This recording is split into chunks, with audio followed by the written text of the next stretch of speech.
Place అనేది మనం decide చేసేది కాదు, ఎవరో డిసైడ్ చేసేది కాదు, ప్రజలు డిసైడ్ చేయాలి. ఈరోజు ప్రతి ఒక్కరు జూబ్లీ హిల్స్ మేము ప్రచారంలో పోతే అక్కడ మనకు కనిపిస్తున్నది ఏంటి అంటే ఖచ్చితంగా భారతీయ జనతా పార్టీకి ఓటేయాలి. మేము ఆ ప్రభుత్వాన్ని చూసినాం, ఈ ప్రభుత్వాన్ని చూసినాం, వీళ్ళ పరిపాలన చూసినాం, వాళ్ళ పరిపాలన చూసినాం, మమ్మల్ని ఏ విధంగా మోసగించిండ్రు అనే దాని మీద వాళ్ళు క్లారిటీగా ఉన్నారు ప్రజలు. ఆ క్లారిటీగా ఉన్నారు కాబట్టి వీళ్ళు భయంతోని ఒకరి మీద ఒకరు పోటీ పడి జాయిన్ చేసుకుంటున్నది, ఒక వర్గానికి హఫీజ్మెంట్ పాలిటిక్స్ చేస్తున్నది మనకు అక్కడ క్లియర్ గా కనపడుతుంది. మీరు చూస్తున్నారు కూడా. ఇవాళ అజారుద్దీన్ గారు ఎట్లొచ్చిండ్రు ఏంది అనేది మనకు తెలుసు. మొన్న ఎలక్షన్లు మొదలు కాగానే ఏ విధంగా కాంగ్రెస్ పార్టీ ముందుకెళ్ళింది, దొంగ ఓట్లతోని దొంగ ఓట్లు జాయిన్ చేసుకోవడం, ఇదంతా అదొక ప్రహసనం లాగా 10 రోజులు నడిచింది, మనం చూసిన పరిస్థితి. ఆ తర్వాత వాళ్ళ క్యాండిడేట్ విషయంలో ఏం జరిగింది, వాళ్ళ క్యాండిడేట్ విషయంలో ఏ విధమైన విమర్శలు వచ్చినాయి అనేది మనం ప్రజలలో ఏ విధంగా ఒక రౌడీ షీటర్ కొడుకుని తీసుకొచ్చిండ్రు అని చెప్పేసి ప్రజలలో ఏ విధంగా వ్యతిరేకత వచ్చిందో అది చూసినారు. ఇవన్నిటిని అధిగమించడం కోసము రోజుకొక ప్లానింగ్ ఇప్పుడు ఓడిపోతున్నాము మనము అనే ఒక భయంతో అజారుద్దీన్ గారిని తీసుకొచ్చిండ్రు. మనం అక్కడ క్లియర్ గా కనపడుతూనే ఉంది. అక్కడ ఇప్పుడు 4 లక్షల ఓట్లలో దాదాపు 1 లక్ష ఓట్ల పైన ఒక వర్గానికి, ముస్లిం వర్గానికి సంబంధించిన ఓట్లు ఉన్నాయి కాబట్టి ఆ వర్గానికి అపీస్మెంట్ పాలిటిక్స్ చేయాలనే ఉద్దేశంతో వారిని తీసుకొచ్చినారు. ఇన్ని రోజుల నుంచి కనీసం పలకరించలేదు, పిలువలేదు, మాట్లాడలేని అజారుద్దీన్ గారు ఇప్పుడు లైన్ లోకి వచ్చినారు. పోనీ తనేమన్నా ఇది ఉన్నారా అంటే తన మీద కూడా చాలా కేసులు ఉన్నాయి, మనకు తెలియంది కాదు. ఇప్పుడున్న క్యాండిడేట్ సొంత తండ్రినే ఆ ప్రభుత్వమే ఎలక్షన్ కమిషనే ఎలక్షన్ ఆఫీసరే మనకు బైండ్ ఓవర్ కేసులు పెట్టిండ్రు, మనం చూస్తూనే ఉన్నాం. వాళ్ళ ఫ్యామిలీ మొత్తం బైండ్ ఓవర్ లో ఉన్నది మనం చూస్తూనే ఉన్నాము. ఇప్పుడు వీళ్ళ మీద ఎన్ని కేసులు ఉన్నాయో మనం చూస్తూనే ఉన్నాం. అంటే ఇక్కడ మనకు కనిపించింది ఏంటంటే ఏదో రకంగా గెలవాలి అనే ఉద్దేశంతోనే చేస్తున్నారు. గత ఎలక్షన్లలో కూడా 6 గ్యారంటీలను ముందుకు తెచ్చింది బ్రదర్, మొత్తం వరుస పెట్టి చెప్పడం జరిగింది, మీరు చూసినారు కూడా. 6 గ్యారంటీలు మేము 100 రోజుల లోపల కంప్లీట్ చేస్తామని 2 సంవత్సరాలైనా ఇప్పటి వరకు కంప్లీట్ చేయలేదు. నిన్న రేవంత్ రెడ్డి గారు అక్కడ పోతే ప్రతి ఒక్కరు అడిగే పరిస్థితి ఏముంది అంటే మా బంగారం ఎక్కడుంది, మాకు తులం బంగారం ఇస్తానన్నారు అని చెప్పి అడుగుతున్నారు సోదరిమణులు. ప్రతి ఒక్క సోదరిమణి మేము ప్రచారానికి పోతుంటే చూస్తున్నాం సార్. 2500 ఇస్తారని ఓటేసినాం అక్క, మాకు 2500 2 రూపాయలు కూడా ఇవ్వని పరిస్థితి ఉంది. ఏ ముఖం పెట్టుకుని వస్తున్నారు వీళ్ళు, నయానో భయానో ఏదో రకంగా మనకు ఓట్లలో గెలవాలి అని ప్రయత్నం చేస్తున్నారు, కానీ మేము ఓట్లేసే పరిస్థితి అయితే లేదు అని చెప్పేసి అక్కడ ఉన్న సోదరి మనుషులు చెప్తున్నారు, ఆటో వాళ్ళు చెప్తున్నారు, అక్కడ ఉన్న పెద్ద మనుషులు ఉన్నారు, వృద్ధులు ఎవరైతే ఉన్నారో పెద్దమ్మలు పెద్దనాన్నలు వాళ్ళు చెప్తున్న పరిస్థితి చూస్తున్నాం.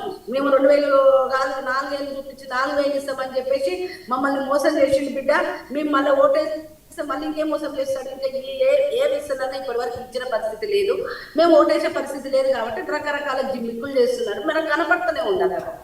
ఇక భారతీయ జనతా పార్టీ కోసం మా మీద ఎంత నమ్మకం ఉందో మనము ఈ మధ్య కాలంలో జరిగిన ఎలక్షన్లో కూడా మనం చూడడం జరుగుతూ ఉంది సార్.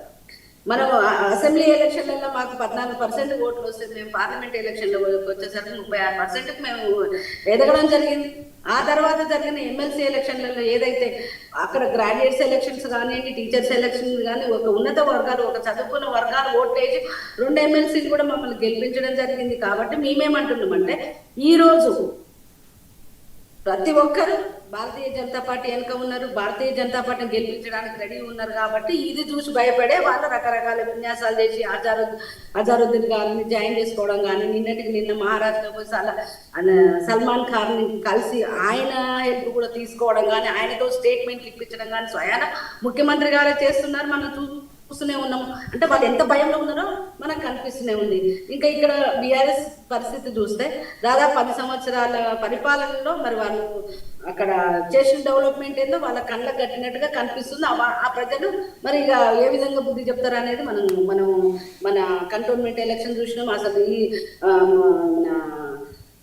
ఎంపీ ఎలక్షన్లలో చూసినాం, అసలు ఇప్పుడు మన ఎమ్మెల్సీ ఎలక్షన్లో పోటీ చేసే పరిస్థితే లేదని అది చూసినాం. కాబట్టి ఖచ్చితంగా బీజేపీ వెనుక జూబ్లీ హిల్స్ ప్రజలు ఉన్నారని, ఖచ్చితంగా మా బీజేపీనే గెలిపిస్తారని 100% నమ్ముతున్నాం సార్. ఎలా మేడం సునీత గారు, మీరేమో ప్రతి ఎన్నికలప్పుడు కూడా హిందువులు, ముస్లింలు, మైనార్టీలు అనే ఒక అంటే విభజించినట్టు మీరే మాట్లాడతారు. అజారుద్దీన్కు మంత్రి పదవి ఇస్తే బీజేపీకి వచ్చే నష్టం ఏంటి? దాంట్లో అతను ఇప్పటికీ ఎమ్మెల్సీగా ప్రతిపాదించారు. సో అయినప్పటికీ కూడా మీరు ఎంతసేపు అంటే అక్కడ possibility సునీత గారు ఇప్పుడు భారతదేశంలో ఉన్న వాళ్ళందరూ కూడా హిందువులు భారతీయులు, హిందువులు అన్నాను భారతీయులు ముస్లింలు మైనార్టీలు హిందువులు అని ఈ ఎన్ని రోజులు మేడం, ఇంకెన్ని రోజులు చేస్తాం మనం? ఇది 79 సంవత్సరాలు అవుతుంది కదా, ఇంకా మతం పేరుతో కులం పేరుతో మనమే విభజించుకొని పాలించాల్సిన అవసరం ఏంటి? కేంద్రంలో మీరు 12 సంవత్సరాలుగా ఉన్నారు కదా, అధికారంలో స్థిరమైన పాలన అందిస్తున్నారు కదా, దేశ ప్రజలంతా కూడా మీకు అధికారం అప్పచెప్పినప్పుడు జూబ్లీస్లో ఇంకా మీరు ఆ మహమ్మద్ అజారుద్దీన్కి మంత్రి పదవి ఇస్తే మీరెందుకు అడ్డుకోవడం? దాని విషయంలో మరి ఏదైతే గవర్నర్ కావచ్చు, తర్వాత ఈ ఫిర్యాదులు చేయడము, కోడ్ ఆఫ్ కండక్ట్ విషయంలో ఎన్నికల సంఘానికి కానీ గవర్నర్ గానికి అంటే అక్కడ రాజ్యాంగం ప్రకారం వెళ్ళమంటున్నాం సార్. మేము అడ్డుకోవడం అంటే మేము ఒక వ్యక్తిని అడ్డగోలుగా కాదు, అక్కడ ఎలక్షన్ జరుగుతుంది. ఆ ఎలక్షన్ ఏదైతే జరుగుతున్న ప్లేస్ లో గతంలో అతను కంటెస్ట్ చేయడం జరిగింది. కంటెస్ట్ చేసిన క్యాండిడేట్ ని ఎలక్షన్ కోడ్ ఉన్నప్పుడు అతనికి మంత్రి పదవి ఇవ్వడం వల్ల అక్కడ ఇన్ఫ్లుయెన్స్ అయ్యే పరిస్థితి ఉంది. ఎలక్షన్లలో మనకు తెలుసారు ఏదైతే ఇన్ఫ్లుయెన్స్ చేసే పనులు చేయకూడదని ఎలక్షన్ కమిషన్ చెప్పడం జరుగుతా ఉంది. మీ బీజేపీ కూడా మేడం సునీత గారు మీ బీజేపీ ఎలక్షన్లలో ఇప్పుడు మనకు ఇప్పుడు గవర్నర్ కోటా కింద ఎలక్షన్లలో కంటెస్ట్ చేసే వ్యక్తికి గతంలో మనం దాసోజు శ్రవణ్ గారికి ఏ విధంగా తిరస్కరించిండ్రో రాజకీయ నాయకుడు అని చెప్పేసి అది సుప్రీంకోర్టు దాకా వెళ్ళింది. అదే కోటాలో ఈయనకి ఇవ్వడం జరుగుతూ ఉంది. కాబట్టి తిను కూడా రాజకీయంగానే వచ్చిండ్రు. అంతకుముందు ఆయన స్పోర్ట్స్ పర్సన్ అయ్యి ఉండొచ్చు, కానీ ఇక్కడ కాంగ్రెస్ తరఫున కంటెస్ట్ కూడా చేయడం జరిగింది. ఈయన కూడా పొలిటీషియన్ కిందనే తీసుకోవడం జరిగింది. దట్టు ఇంకా కొన్ని కేసులు కూడా ఈయన పెండింగ్ ఉన్నాయి అనేది మనకు తెలుసు. కాబట్టి మేము అబ్జెక్షన్ చెప్పడం జరిగింది. ఓకే మేడం, ఇప్పుడు మీరు కూడా రాజస్థాన్లో ఎన్నికల్లో నిలబడ్డ క్యాండిడేట్కు మీరు కూడా మంత్రి పదవి ఇచ్చారు కదా, సో మీరు చేసి కాంగ్రెస్ వాళ్ళని అనడం ఎంతవరకు కరెక్ట్? అది బూమెరాంగ్ లాగా వచ్చి మళ్ళీ మీకే అక్కడ జనరల్ ఎలక్షన్ అప్పుడు అక్కడ చనిపోయిన వ్యక్తి ఉన్నాడు కాబట్టి అక్కడ ఆగిపోయింది సార్, ఎలక్షనే ఆగిపోయింది. అది జనరల్ ఎలక్షన్లలో భాగంగా జరిగిందే సార్. అది అక్కడ ఉన్న ఇప్పుడు ఈ విధంగా బై ఎలక్షన్ రాలేదు సార్, జనరల్ ఎలక్షన్ తో పాటే వచ్చింది. కానీ అక్కడ కంటెస్ట్ చేసిన క్యాండిడేట్ చనిపోయింది కాబట్టి దాన్ని మళ్ళీ తర్వాత పెట్టడం జరిగింది సార్. అంటే మీరు ఇప్పుడు గవర్నర్ మీరు ఇక్కడ బై ఎలక్షన్ జరుగుతా ఉంది. బై ఎలక్షన్ జరిగినప్పుడు మరి ఇన్ని రోజులు మీరు రేపు 11వ తారీఖు తర్వాతనైనా ఇవ్వచ్చు, లేదంటే ఇంత ముందు గతంలో కూడా ఇవ్వచ్చు. కానీ మీరు ఈ రోజు ఈ ఎలక్షన్ దృష్టిలో పెట్టుకొని ఇస్తున్నారు కాబట్టి అబ్జెక్షన్ చెప్పడం జరిగింది. మీరు ఇప్పుడు ఇంతకుముందు చెప్పినారు ఏదైతే ముస్లిం అని చెప్పి మీరు ఒక మతతత్వం అని చెప్పి, ఎవరు మతతత్వ ఓట్ల కోసం ప్రయత్నిస్తున్నారో చెప్పాలి సార్. ఇప్పుడు ఎవరు దారి సలాం కొడుతున్నారో చెప్పాలి సార్. ఇప్పుడు 1,00,000 ఓట్లకు పైన ఉన్నాయని చెప్పి వాళ్ళ చుట్టూ రాజకీయం తిరుగుతున్నారు తప్ప మిగతా వాళ్ళ చుట్టూ ఎక్కడ రాజకీయం తిరుగుతుందో చెప్పండి సార్. ఇక్కడ పోతలేరు, గోపురాలకు పోతలేరే. ఓకే సునీత గారు ఒకసారి వాళ్ళ అపీస్మెంట్ పాలిటిక్స్ చేస్తున్నారు కదా, మిగతా వాళ్ళు కూడా చాలా మంది మంత్రి పదవులు అడిగినారు, ఎందుకు ఇవ్వలేదు? కొట్లాడుతున్నారు. మిగతా నాయకులు మిగతా ఎమ్మెల్యేలు కూడా కొట్లాడుతున్నారు. ఇంకొకటి సార్, ఇప్పుడు మీరు డెవలప్మెంట్ చేస్తాము, ఇప్పుడు వస్తేనే బియ్యం వస్తాయి, పప్పులు వస్తాయి, ఉప్పులు వస్తాయి అని చెప్తున్నారు కదా. అసలు వాళ్ళ ఎన్ఎం శ్రీనివాసరెడ్డి గారు ఏం చెప్తున్నారు, వాళ్ళ ఎమ్మెల్యేగా ఉంటే ఆయన ఏం చెప్తున్నారో మనం వినాలి సార్. ఎక్కడ ఒక 100 రూపాయల డెవలప్మెంట్ ఫండ్స్ రావట్లేవు మాకు. మేము నియోజకవర్గంలో ఎక్కడ డెవలప్మెంట్ చేయడానికి మాకు పైసలు లేవు. మేము అడుగు తినే పరిస్థితి వచ్చింది. మేము జనాలలో పోయే పరిస్థితి లేదు, మేము ప్రజల దగ్గర పోయే పరిస్థితి లేదు. 1,00,000 రూపాయలు డెవలప్మెంట్ ఫండ్స్ రావట్లేవు, మేము ఏం చేయడానికి ఉన్నాము అనే విధంగా ఆయన మాట్లాడుతున్నారు. మేమేం మాట్లాడిస్తలేదు సార్, భారతీయ జనతా పార్టీ మాట్లాడిస్తారు, వాళ్ళ ఎమ్మెల్యే గారు మాట్లాడుతున్నారు. ఏ విధంగా డెవలప్మెంట్ చేస్తుంది సార్?